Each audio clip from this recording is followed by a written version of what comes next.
Hey, welcome back to the channel. In this video, I want to talk about CNAPP, Cloud Native Application Protection Platform.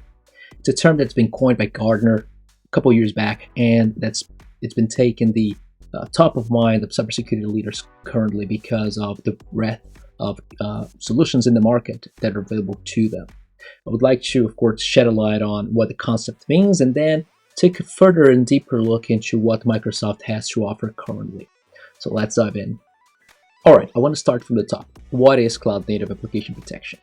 Well, according to Gartner, a couple of years back, they coined the term to exemplify a solution set to protect cloud infrastructure. So it's a cloud security-centric solution set.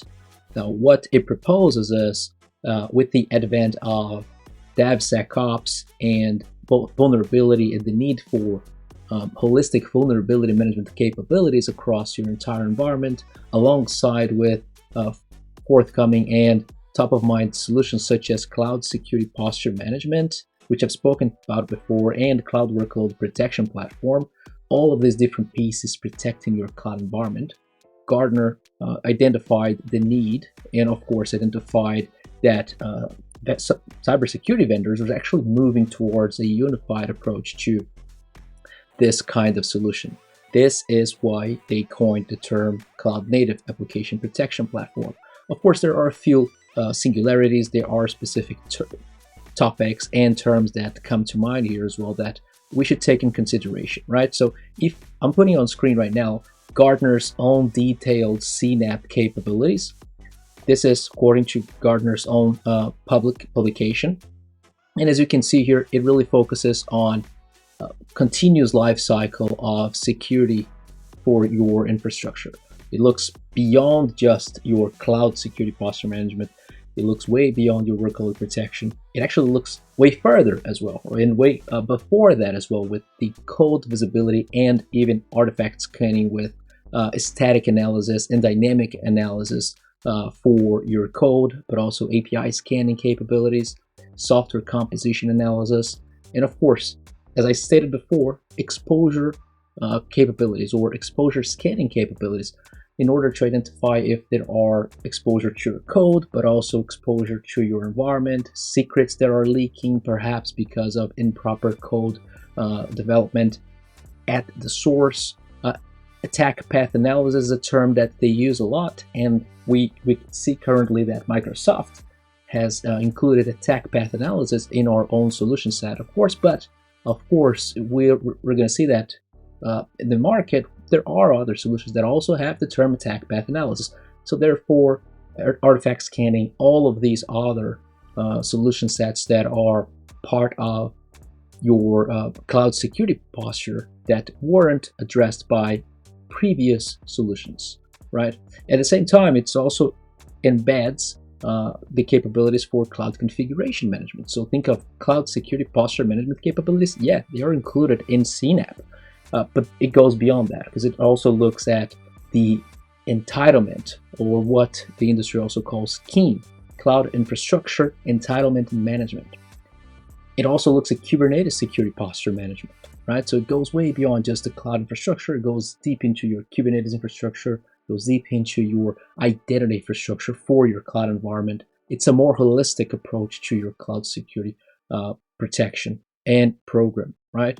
And when we look at deeper controls that it applies, or it intends to apply into your environment, we're talking about, of course, cloud workload protection capabilities, right? Such as we know, server protection, Kubernetes protection, database protection, cloud application, and of course cloud-based solutions, and of course platform-based solutions protection as well for your cloud. But at the same time, it also looks at application monitoring. It looks at web scanning capabilities, web application security. It looks at the network configuration as well, or network segmentation rather. So it gauges all of your network, it gauges your infrastructure from these set points as well. Therefore, it's a broader concept to grasp than just CSPM, CWPP, the traditional CIEM, Cloud Infrastructure Entitlement Management, and even other kind of vulnerability management capabilities, right? Whether traditionally these would have been just separate and siloed solution, CNAPP comes in as one kind of solution that should encompass everything, ideally under the same portal, right? So that's what Gartner states that CNAPP is. Okay, at this stage, now we understand what, in general terms, CNAPP is. I want to take a step further and discuss what capabilities should be included in a CNAPP solution. Now, for this, I'm going to reference to this great guide from a colleague of mine from Microsoft, and I highly recommend you access this document for further reading as well later on.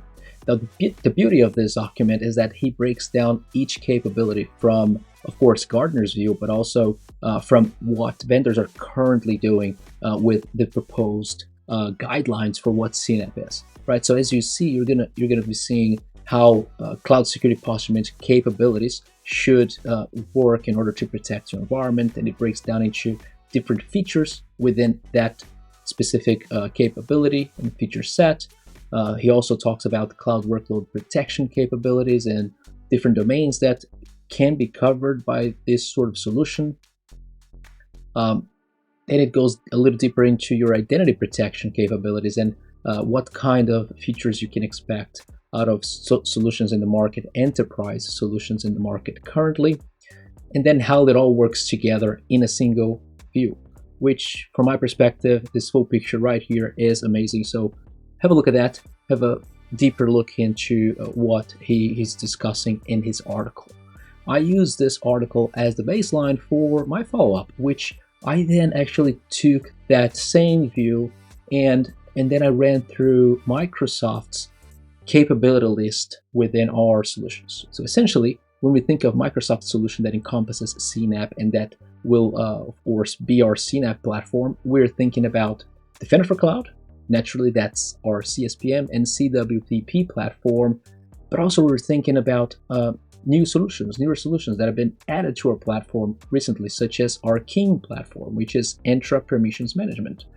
So those capabilities, they work together, and they will, and Microsoft just went through Ignite to talk about some exciting news about those two solutions, how these solutions can truly work together to deliver and, of course, to propose to cybersecurity analysts and teams and, of course, leaders to have that platform all under the same protection front end for the user and the analyst. So that is really powerful here.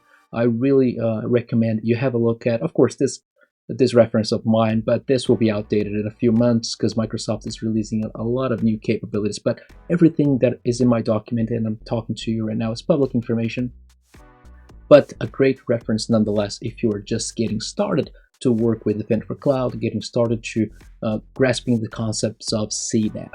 So I highly recommend you have a look at this, have a look at my colleague's article, even at Gartner's outline of what CNAPP is. It's a great reference for anyone working in cybersecurity and working into cloud infrastructure protection, which to my mind is everyone entering in cybersecurity currently. So have a look at that. I bet you're going to find something interesting for you to learn and for you to dive deeper into. Make sure you leverage all the knowledge you can find. There's a lot of automation that can be done with a lot of these tools, and this is definitely the future for network teams and, of course, for cloud infrastructure teams. Okay, so hopefully you like this video and like this sort of overview of the capabilities and what can be done there from a Microsoft perspective. Make sure you access the link in the descriptions for the documents and, of course, a deeper look into the image and everything that is discussed publicly and all the sources for more information that you might need.